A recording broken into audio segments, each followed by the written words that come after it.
अब एक ऐसा प्रसंग जिसके बिना भागवत जी का विश्राम नहीं होता।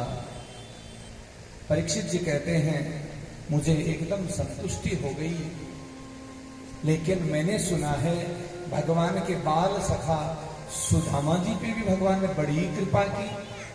ऐसी कृपा को सुने बिना मैं कैसे और अपने प्राण त्यागूंगा, कैसे कृष्ण कथा पूरी होगी। सुखदेव जी कहते हैं अवश्य राजन, कृष्णस्यासीत् सखा कश्चित्। ध्यान से सुनिएगा, सुखदेव जी कह रहे हैं राजन, कृष्णस्यासीत् सखा कश्चित् ब्राह्मणो ब्रह्मवित्तमः विरक्तः इंद्रियार्थेषु प्रशांतात्मा जितेंद्रियः। जो लोग सुदामा को भिखारी कहते हैं ना, वो सुखदेव जी की इस पंक्ति को सुने। सुदामा जी भिखारी नहीं थे, सुदामा जी तो पुजारी थे महाराज।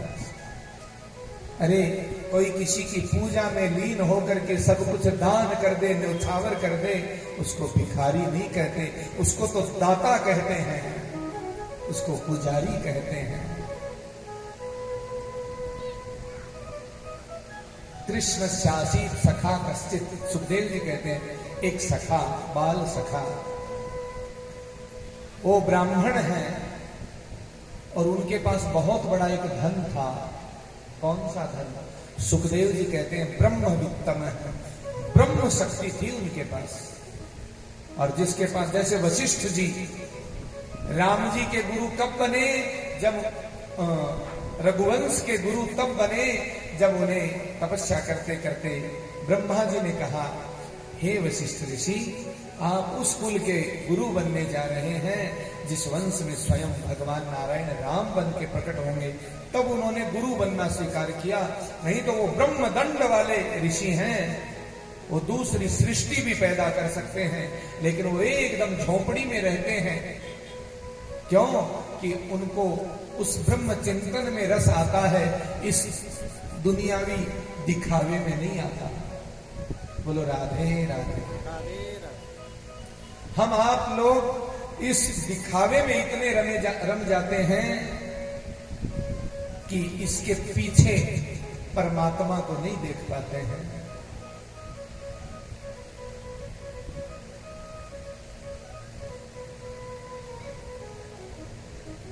प्रेम करे पर्दा करे, यदि प्रेम भी करें और पर्दा भी करें, ये दोनों बातें चलती नहीं। ये पर्दा है, ये उस ठाकुर के आगे पर्दा करके हम चाहे जो कर लेते हैं। जहां प्रेम है वहां पर्दा नहीं, पर्दा नहीं है प्रेम।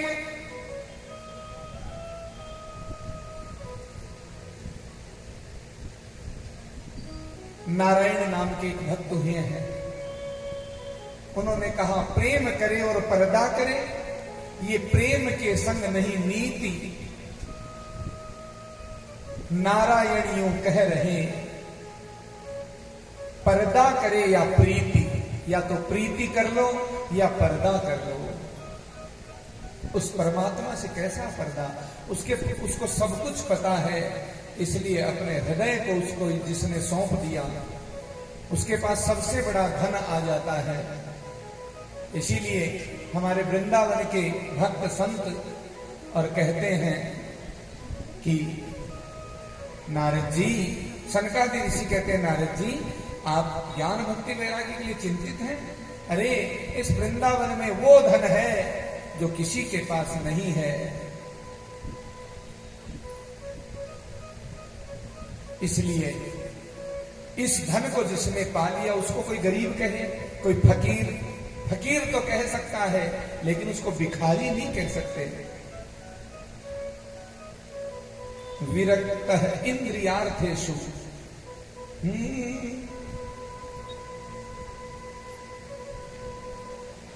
विरक्त है इंद्रियार्थेषु, जिनके पास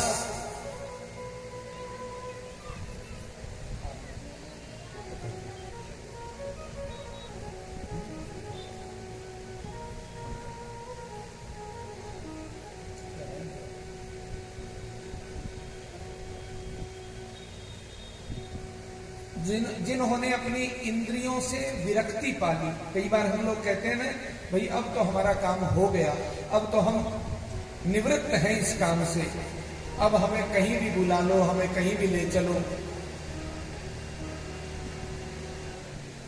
यदि कहीं कोई ड्यूटी पकड़ रखी हो तो जाना मुश्किल होता है, लेकिन सुदामा जी कहते हैं अब इन इंद्रियों से मेरा कोई काम नहीं।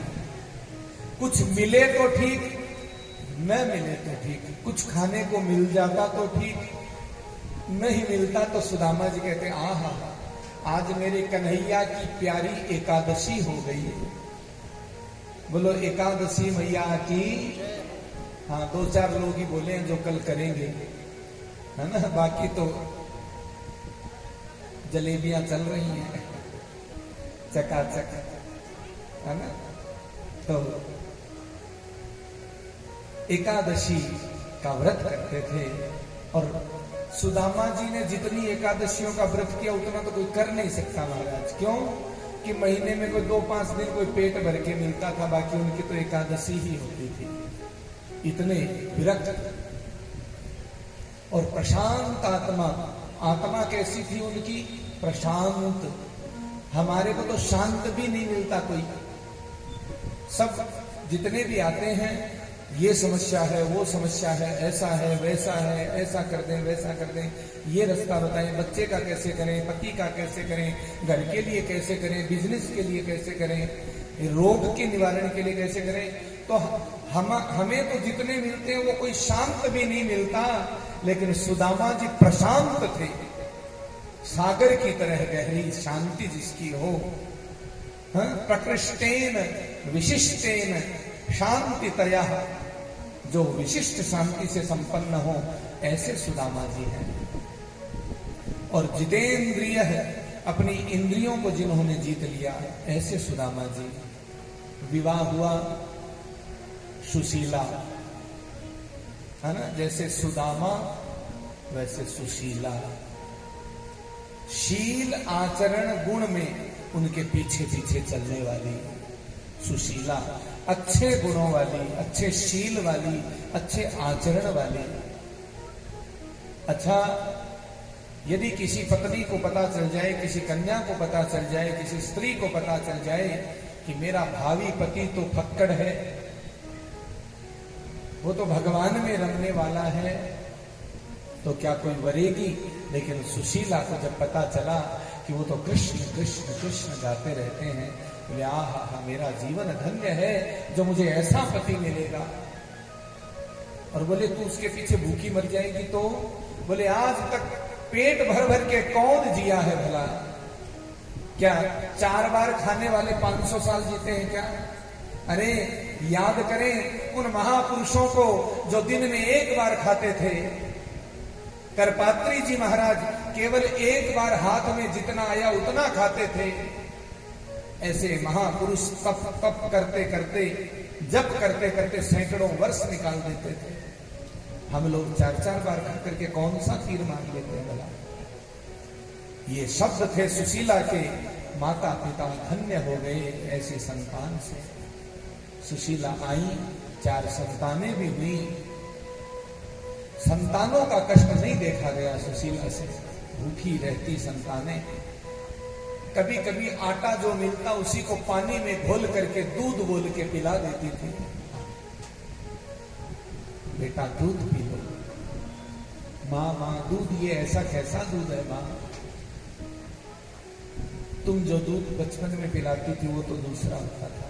बेटा बड़े हो गए हो ना, अब यही दूध मिलेगा।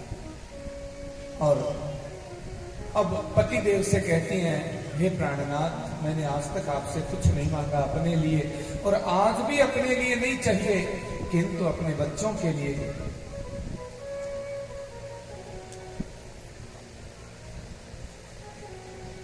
आज भी आपसे कुछ नहीं मांगूंगी अपने लिए, लेकिन अपने बच्चों के लिए तो मांग सकती हूं।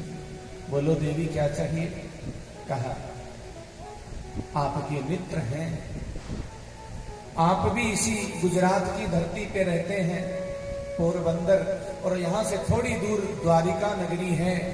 और उसके स्वामी आपके मित्र हैं द्वारकाधीश महाराजाधिराज श्री कृष्ण चंद्र, तो आप उनसे कभी मिलके तो आ जाएं।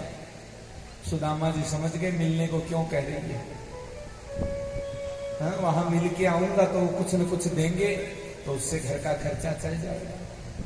बोले ना देवी, मित्र के पास, अपने बड़ों के पास, गुरु के पास मंदिर में खाली हाथ नहीं जाना चाहिए। मैं क्या लेके जाऊंगा। सुदामा जी के पास एक धोती है जिसके 2 टुकड़े करते हैं। एक दिन एक लपेट के रखते हैं, दूसरे दिन दूसरा टुकड़ा लपेटते हैं। सुशीला के पास एक साड़ी है जिसके 2 टुकड़े कर रखे हैं। एक को जैसे तैसे एक दिन लपेटती है, दूसरे को दूसरे दिन लपेटती है। घर में कुछ बर्तन नहीं, कुछ पात्र नहीं, कुछ खाने पीने को नहीं, क्या लेके जाए कृष्ण के पास। मित्र है, मित्र के यहां खाली हाथ नहीं जाना चाहिए।